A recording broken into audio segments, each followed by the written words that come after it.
You're listening to On Shifting Ground. I'm Ray Suarez. Since the beginning of the pandemic, World Affairs has focused much of its energy on creating these radio programs you listen to weekly. But as we feel more comfortable gathering in public spaces, World Affairs has hosted on-site programs in San Francisco so we can bring international voices and stories directly to our audience. In mid-April, I hosted a live event with BBC senior journalist Fauzia Tukur. She's based in the Nigerian capital, Abuja. On this week's program, we'll share an excerpt from that conversation. Much of Tukur's reporting is on the weaponization of mis- and disinformation by political strategists, and what the fight for truth in content, the struggle for credible reporting, looks like on the front lines of a deeply divided country. You might hear some uncomfortable parallels with the United States when it comes to trust, misinformation, and politics. Hello, everyone. Welcome to today's World Affairs program. I'm Ray Suarez. I'm the host of On Shifting Ground, which is produced by World Affairs. If you want to hear a journalist lament the state of affairs in the news business, that's easy. You only have to ask them, and you'll get an earful. But that's been true for decades.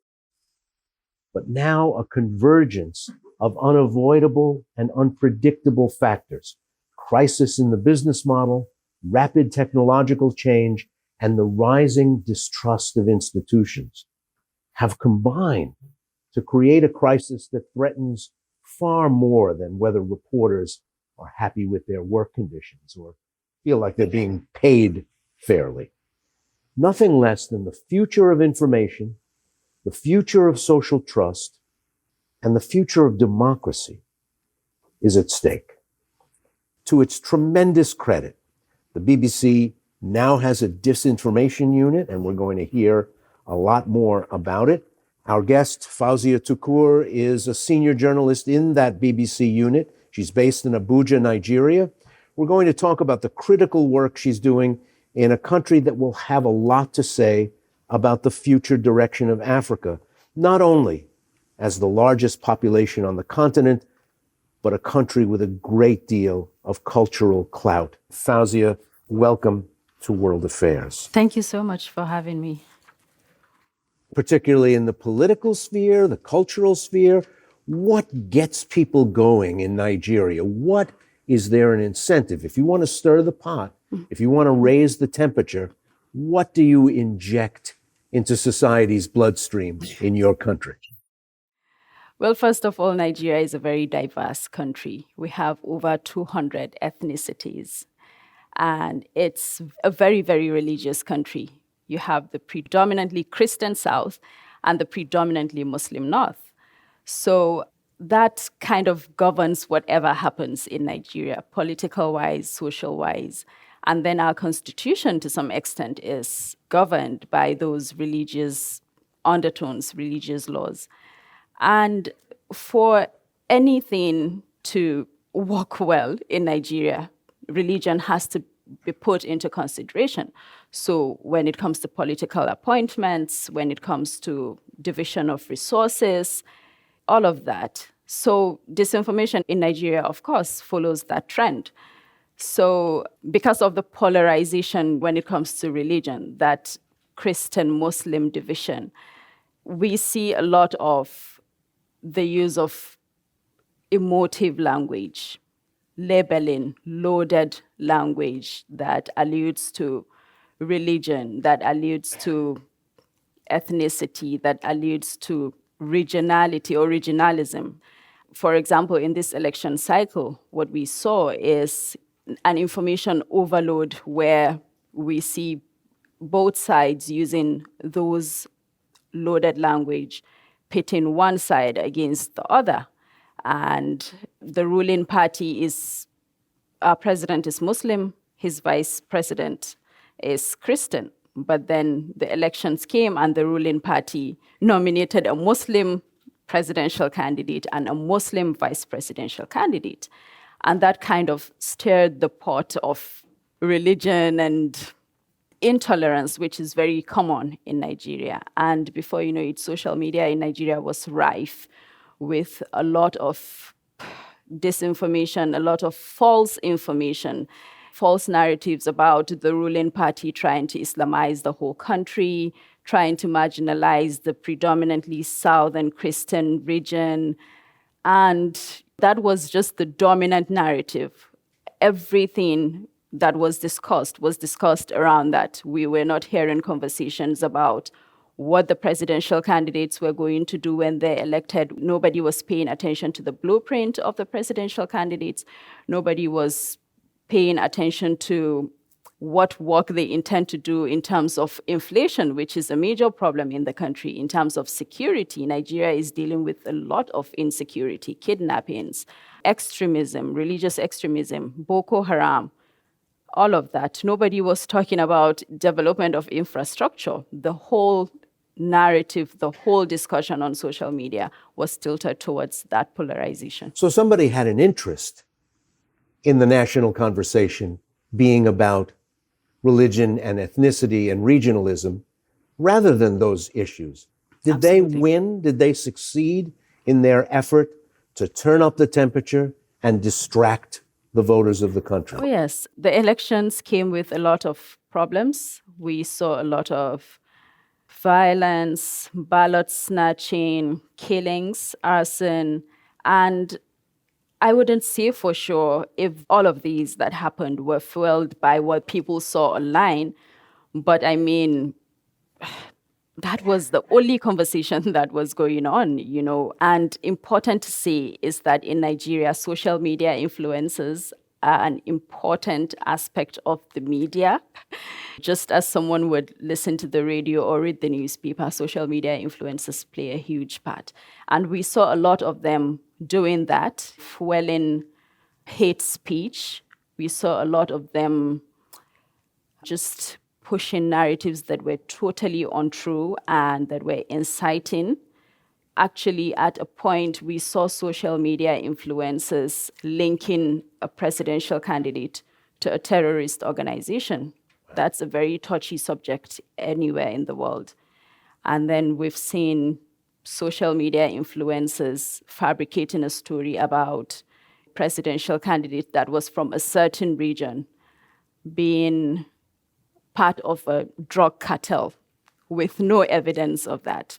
And then during the election, we saw the spread of misinformation about the Electoral Commission itself. People saying it has been compromised by certain presidential candidates and they let the server where the election result is being collated, to be rigged and manipulated. And people believed that. If people, for their own reasons, start to circulate information like this connection to a drug cartel or this association with a terrorist organization, is it sufficient for the national press, big newspapers, broadcasters in the most spoken regional languages, to get on and say, that's not true? Is that ever sufficient to put the fire out? No, it's not. And the thing is, we have this saturation of microblogs, as they are called back home. Everyone is starting a news blog these days, whether a journalist or not. You know, they just pick on information they see anywhere. They go on social media, they see a message or a narrative that is being pushed, and it goes in their site. And before you know it, it's been spread all over. It goes on WhatsApp, it goes in text. But then it also spills offline. Not many people are on social media, but then the ones that are go to people that are not on social media and tell them, look, I saw this on social media. It appears so and so person was part of a drug gang or whatever. And then he tells the next person and he tells the next person. And before you know it, it's the dominant narrative that everyone is talking about. And we still listen to the radio a lot. Everyone in the morning is listening to the radio, whether in their car or on the phone. And you see radio stations picking up those false narratives that are on social media and making them the topic of discussion on their programs and letting people call in to say what they think about the topics. And that's how And that It's- reinforces the original it story. reinforces the original story, and it spreads and spreads and spreads. And before you know it, it's all over and everyone believes it's true. So you have the problem, the challenge, not only of the original bad actor who is spreading malicious and false news, but thousands of willing co-conspirators who hand it on. Absolutely. And sometimes it's actually deliberate from the actual spreaders, the actual people that fabricated the story. It's a deliberate tactic to amplify it, to make it go viral, not just on social media, but all over the country. So I did an investigation and I spoke to a whistleblower who is part of this ecosystem of a disinformation campaign. And what they told me is it's a strategy that they use. They implant people in Nigeria in religious settings, in the community where people gather, just to push that narrative because that is their aim, that is their motivation. And they actually have media companies that are compromised, that are willing to receive money to do that for them. There's got to be a way to confront these forces who have developed these tools not necessarily to deceive the world. Mark Zuckerberg didn't sit down and figure out a way to make people believe falsehoods. He wants people who want to sell sneakers or computers to keep getting their ads in front of people who want to buy different things. But the tools of selling sneakers are now selling ideas. Are the platforms helping? Are the platforms taking this threat seriously and saying, okay, we understand that we're part of creating this problem? They are to some extent, but I would say they can do more.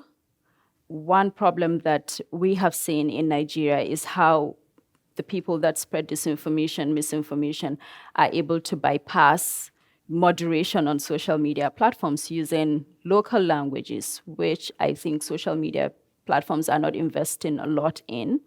They've also been able to bypass moderation through using their own fabricated languages. So they have, because they know they have a target audience, sometimes they're able to use certain words that their audience will understand, but Facebook might not understand, Twitter might not understand. So I think they are to some extent, but more needs to be done. Just recently, the only Twitter office in Africa, in Ghana, was shut down. And I know that's going to really affect moderation on the continent. It is an amazing thing to hear somebody say the only office in Africa was shut down. Over 1 billion people, Yeah. more than 50 countries, and they said, well, we're going to shut that down. I feel like social media platforms do not see disinformation, the spread of misinformation, as a big threat as we journalists see it.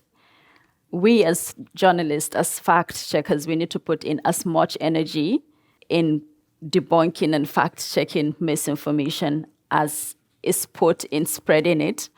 But I don't think it's something that is doable because the energy and the resources and the motivation out there for them is huge compared to what we have to do. Because as journalists, we don't just sit and report on misinformation, disinformation there. Well, except for people like me, who that's all we do. But then for other journalists who have to report on other things, who have to investigate other things, it's not doable. And that's putting a lot of strain in newsrooms, and editors are complaining that the plethora of misinformation and disinformation that they see is taking away their very good journalists that would be doing something else rather than reporting on misinformation and disinformation.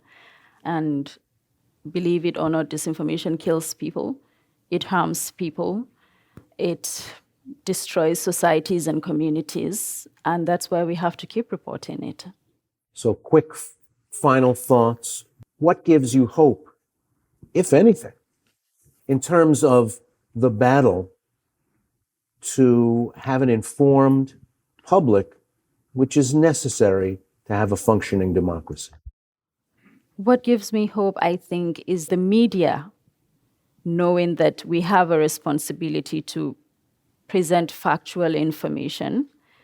And by doing that, we also have a responsibility to see that we put people first before any other thing, and that we stay true to what we believe in and do not give in to the negativities. For me, coming from a country where we do not rank very high in the Press Freedom Index, it's important to know what comes first as far as my job is concerned.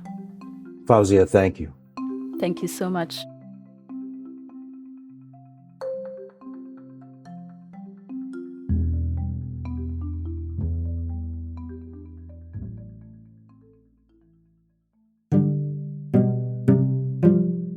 You've been listening to On Shifting Ground, produced in partnership with KQED, with funding from listeners like you. Today's episode was produced by Elise Manukian, Sienna Barnes, and Andrew Stelzer.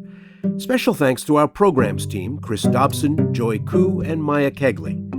It was mixed and mastered by Matteo Schimpf. Additional production and engineering were provided by Rob Spate. KQED's Jim Bennett is our technical supervisor. Jared Sport is our executive producer. Philip Yun is CEO of World Affairs. Our music is from Blue Dot Sessions. I'm Ray Suarez. Thanks for listening.